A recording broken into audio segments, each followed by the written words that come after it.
Life math is realizing there is no such thing as a constant. Every equation changes with time. Ms. Susan Thomas is an IRS officer of the 2001 batch. She has an alumna of JNU, New Delhi, and the University of Oxford, where she completed her second master's degree in public policy. She works with the Income Tax Department as Commissioner, CBDT in New Delhi. She was on deputation to the Ministry of Textiles as a director of the NIFT-Bangalore campus from 2018 to 2023. Having worked with the government for 22 years, she has many insights into power structures and the value systems in institutions.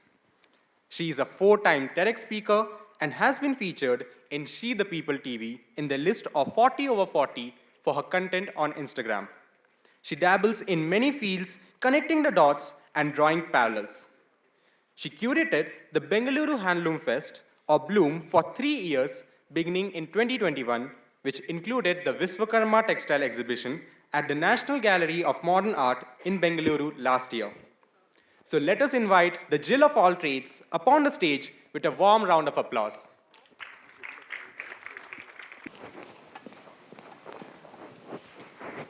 Good afternoon, everyone. So the title that has been chosen for the conversation today is Tiny is Tall, an oxymoron of sorts. And as you would know, an oxymoron is a juxtaposition of two opposites. And the opposites here in question is tiny and tall. And it dovetails perfectly with the title which has been given by the organizers today, which is Butterfly Effect, Small Act, Big Impact.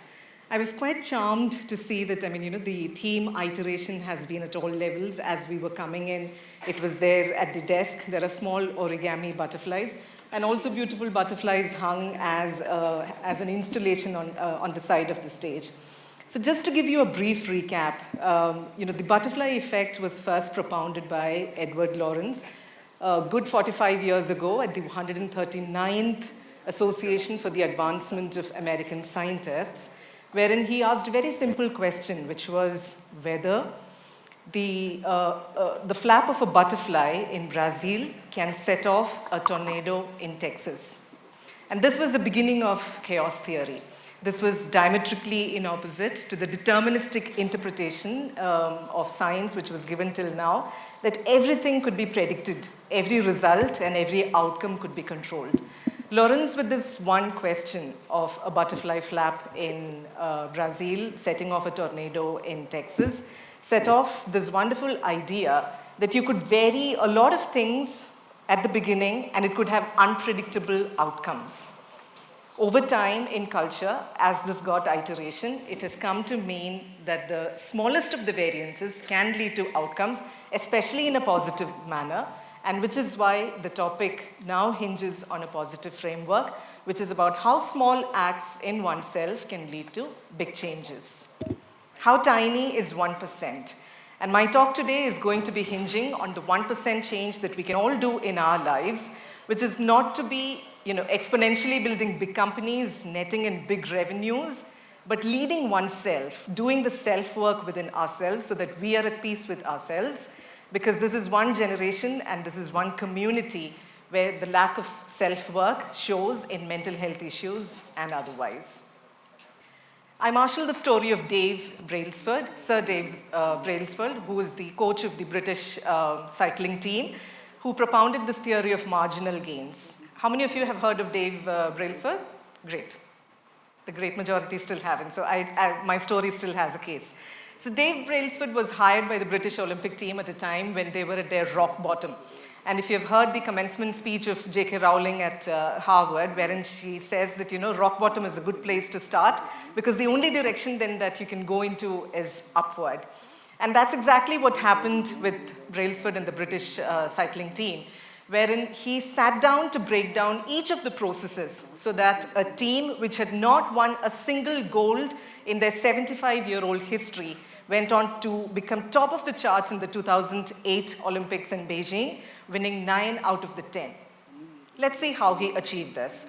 And how he achieved this as an MBA graduate is breaking down the processes and improving them each by 1%. And what were the processes that he had? He worked in wind tunnels so that he could beat the aerodynamics. He hired a surgeon so that, he could teach the teammates how to wash their hands so that they did not fall ill during competitions. And that's a very, very simple act, but which has a profound impact. You could be preparing all your life, but if on D-Day you were to fall ill, then the whole edifice collapses, which is why every small thing that you can break down into processes needs a reevaluation and needs to be thought of as how to be improved. He also taught, and he also brought in a lot of experiments with the fabric, the sports gear that the cyclists were wearing, so that when they were racing past, they offered least resistance to the wind and could gain momentum. One of the most important ones that he did was to travel with the mattresses and pillows for the cyclists into the event areas, because if you do not have a good night's sleep, and if a cyclist were to wake up with a crick in the neck, obviously the competition was not going to yield the results that you had planned. And did it immediately transform everything? No. When we talk about small changes and big impacts, you should brace yourself that these changes are not going to be sudden.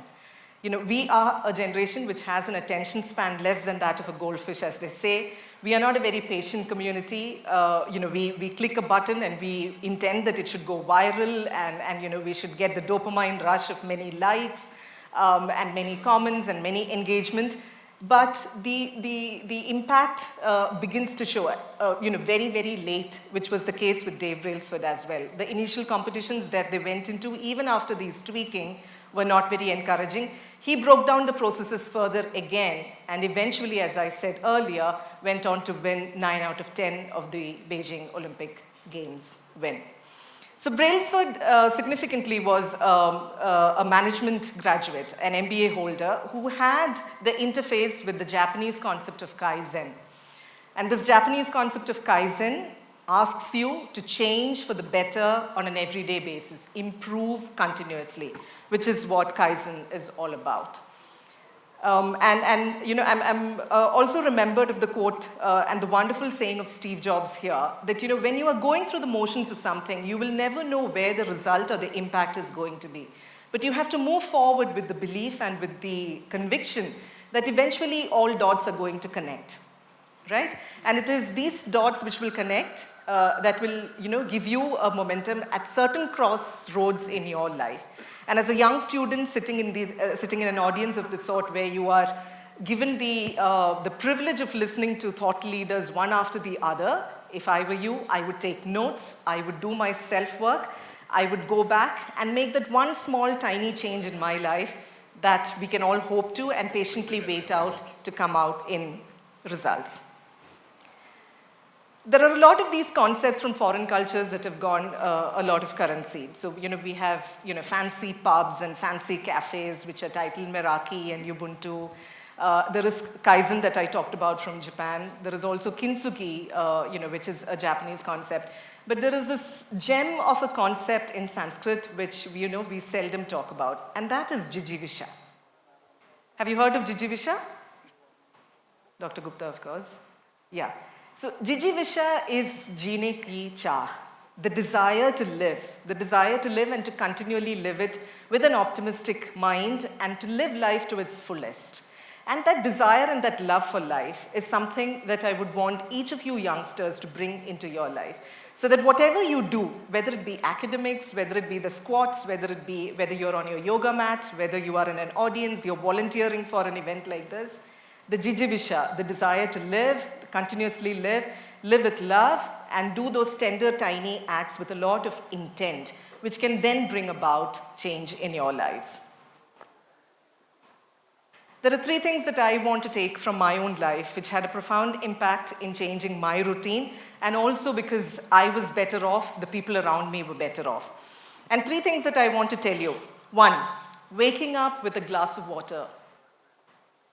The simple reason being that when you have slept the whole night, if you are sleeping, 5 hours or 6 hours, I know that's a huge problem with this generation, yet, after you wake up, start your day with a glass of warm water. How difficult is that? Start with a glass of water. If you have the facility to get to a dispenser which gives you warm water, start with it so that it takes care of your dehydration. And that is the first step to moving your fats around, to improving your blood vessels, And also, I mean, to flush out your toxins and to, get all your internal organs going for the day. Number 2, learning a new word and using it in a new sentence. Definitely the new words that we have, dealt with, at least for some of you, Kaizen, at least for some of you, Jijivisha, and bring that risk back into your, the way you communicate. This is also one time when, we talk about communication skills and building a story and building a narrative. And the use of the right words at the right time, in the right context, makes a huge impact. I recall that I was in the interview board for hiring young assistant professors in my previous job, which was at NIFT, Bengaluru. And there was a young woman who used words, who, as she was experiencing or telling her experiences of working in the design field, she would say how it irritated her and it angered her to see design management. And she used the word livid. She said, I was so angry. No, I was livid to notice that, such and such. And instantly, it comes across as a personality who has invested her time in learning, in using, and in putting to practice her new learning. And hence, the second small change that I would want you to bring to your life is to learn a new word and using it in a new sentence. Oxford University Press has this practice of declaring words of the year. And do you know what the word of the year for 23 is? Riz, yeah. And Riz is the short for? Perfect. Goblin mode? No. Did you read about goblin mode? This was 2022. Right. So goblin mode is one of those where, you valorize and you normalize goblin mode, which is sleeping, eating mindlessly, and making a life out of, lethargy and sloth. Number 3, and most important one, laying out the clothes for the next day and also packing your bag. You see, at a time when your digital footprint travels before you, and impressions are formed before you, even before you're present in a room, non-verbal communication becomes very, very important. And in that non-verbal communication, your clothing matters a lot. A well put together, coordinated outfit, and gender fluid accessories, irrespective of girls or boys, because everybody wears jewelry now, bracelets, studs, chains, what have you. Everything well put together in the beginning of the day makes an impact on not only your appearance, but also on your irritation levels. If you haven't ironed, if you're going to run about looking for your shirt with a matching pant and finding nothing, you take the one which is off the peg, which is lying from the previous day. That causes its own, issues. And packing your bag, put your keys before, put your iCard before, rather than, you would have hung your iCard on the peg and, subsumed it under many other layers. These things lead to irritation and annoyance. And when you're irritated and annoyed and when you step out of your room for the day, energy is everything, and you pass off that irritation and annoyance to every single person whom you touch. The Uber driver, the auto driver, the guard at the college gate who is asking for your iCard, which you do not have and which is probably on your phone, your teachers, your friends, you snap back at them. So taking care of your irritation levels at the beginning of the day, in number 1 and in number 3 can help a long way in doing this. So to recapitulate, I took you through the concepts of Kaizen and Jijivisha, wedded with the story of Dave Brailsford. And my exhortation as a young community to you is to do self-work. And when you do take care of yourself and with your self-work, what has to ring in terms of the stock market, in terms of your multi-dollar companies, in terms of impactful ideas, all of it will come. And all of it will come and you will be able to connect the dots. But take care of yourself first. Thank you so much. Hi. So I wanted to ask about your experience in the government services. What was the gender ratio like and your overall experience as a woman? As a woman in the government or as a woman? In the government service. As a woman. May I know your name, please? I'm Shreya. Shreya. Thank you, Shreya, for the question. So I am born in the cadre of Indian Revenue Service in the year 2001, and out of a batch of 23, we were 4 women. So that's just the batch, but we must be about 800 to 900 income tax commissioners or Indian Revenue Service officers. And probably the ratio is something like, close to half, I would say. I'm not privy to a study as such, but government is one of the best places to work as far as women is concerned. I say that because, as one of the first paid employees to grant a 6-month maternity leave to a childcare leave, problematic as it is in terms of, harping the woman as a primary caregiver. But in fact, I've given my first TEDx on this topic of, why I think that working in the government is lit. It's up on YouTube, so I would request you to go through that as well. But my 23 years has been great. I mean, I would recommend and I would want the best in the young community to come and join the government. Despite, a few speakers before not having very great words about the government, but it's the change maker. It's always been at the forefront of legislations, at the forefront of innovations. I mean, when you talk about computing, when you talk about internet, all of this had been born on defense research and things like that. So where no profit was in sight, where nobody was rushing in, the government has always been there. And I don't speak only for the government of India, but the governments across the world. Thank you. Yeah. Hi, thank you very much for the session you have taken. My name is Rajesh. The question that I have is, I'm fascinated with power. Why I'm saying that, because I've been on a journey of understanding how people work together, right? And one thing that sort of logs the journey is the usage of power. Now, I would like to learn from you or get guidance on what are the things that you have done from a self-work perspective to nurture that aspect of personality that you have. Nurture the aspect of? Power. And Power. the usage of power, yes. Okay, so thank you Rajesh for the question. I mean, I have a different take on leadership in this. Most of us are fed on this idea and grown up on this idea that leadership roles are when you occupy a position of power or an authority. So in Indian sense, I mean, you wait to occupy a constitutional position or something of that sort. Whereas I believe that, leadership is every day. When you lead yourself after having done a lot of self-work, and that individual initiative that you take to better yourself, that in itself is negotiating power structures, So when you're walking into a classroom, I will tell you this instance. I mean, I walked into a classroom one day and I was received with, wows and, catcalls sort of thing. Because of my primary identity there as a woman teacher, because of the clothing that I was wearing. So I do have an upper hand in classroom as, as the teacher. The power is on my side, yet it is tilted back by a bunch in the classroom, which regains that, power and renegotiates it. So on an everyday basis, I mean, if you look at the array of speakers as well for today, it's just me, one woman in that, 5 or 6 speakers that is aligned for the day. So definitely there is power working consciously and subconsciously in our day-to-day dealings.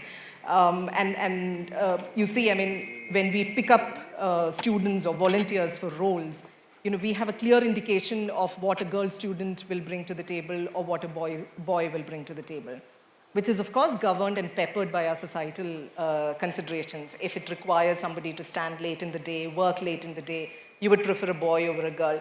So these insidious ways in which power and our societal conditioning gets into our equations are more than what we think of and what we speak out on a day-to-day basis. Some parts answered, I hope. Okay. Good afternoon, ma'am. I'm quite overwhelmed by your achievements as IRS officer and now being the director of NIFT. Of all the years passing by your eyes, I have seen that out of 11 lakhs people appearing for UPSC exam, it's the rough figure, only 760 is the probability that are getting into IRS, IAS, and IAS being the highest position. One thing that you would like to change in this UPSC examination and why? And this is my question because around the people I have seen, my friends are appearing, some are getting 1 rank and some are getting 44 rank, and nobody is suggesting really to go for these examinations because of huge pressure and into books and 3 years of not getting success and then 1 year of success and then labasana and everything. So one thing that you would like to change in this whole UPSC examination thing, and I would also request you to tell me why. So that... What's your name? I am Rohan Arora, MTech student in IIIT Bangalore. Just a second, ma'am, and I asked this question because my sister is also appearing for these exams, and I am very, doubtful of these things because it's a huge pressure on her. Huge pressure to get into these 760 people, and I know how much struggle it is, and so I would appreciate if you say. Well, I think, Thank you. I don't think, thanks, Mr. Arora, I don't think competition is something which is only in UPSC, right?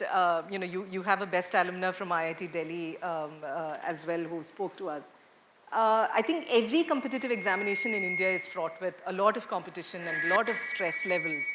And the only difference I feel is that, as young students, just after your 12th, go through the motions of an entrance examination, we go through UPSC slightly older in life. I mean, we are already in our 20s and, slightly better off to handle the pressure than youngsters. So I wouldn't single out on changing the structure of one exam, which is towards a job.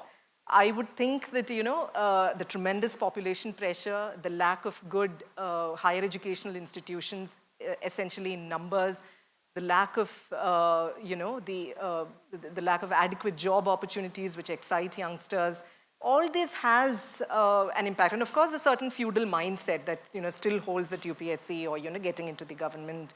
And so even if you're not cut out for it, a lot of people give that exam. Likewise, the case for an engineering entrance or a medical entrance.